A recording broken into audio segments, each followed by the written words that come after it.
CNN News.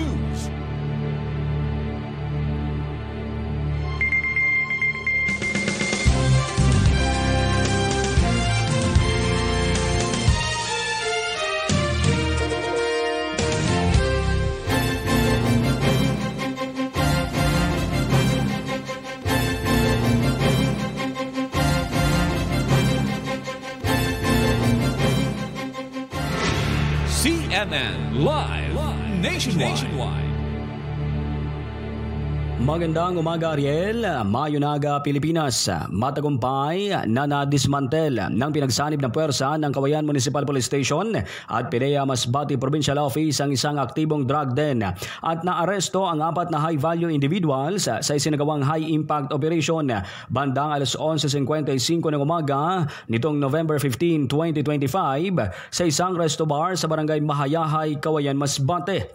Ang operasyon ay resulta ng serye ng validation, surveillance at buy-bust na nagbunyag ng iligal na operasyon ng droga sa naturang establishmento kung saan arestado ang 4 na sospek na kinilalang sila alias Remuel, 34 na taong gulang, residente ng barangay Pawikan, Katayngan, Masbate na siyang drug den maintainer; alias Sammy, 20 taong gulang, residente ng barangay Santo Cristo, Uson, Masbate na siya namang drug den employee; Gilbert, 36 na taong gulang, at Jesmer, 44 na taong gulang, parehong residente ng barangay Recodo, Cauayan, Masbate at mga customer sa nasabing drug den.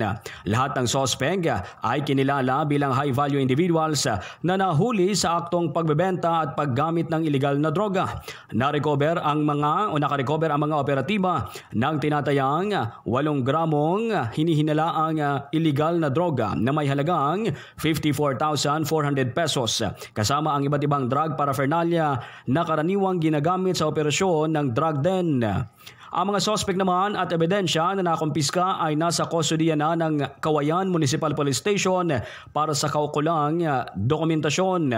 Maharap naman sa kaso na paglabag sa Section 5, 6, 7, Section 11 at Section 12 ng Republic Act 9165 ang mga sospek o ang Comprehensive Dangerous Drugs Act of 2002. Samantala, eksaktong 117 mga magsasaka at mangingisda sa siyudad ng Masbate na lubhang naapektuhan ng Bagyong Upong ang nakatanggap ng kabayaran mula sa Philippine Crop Insurance Corporation o PCIC.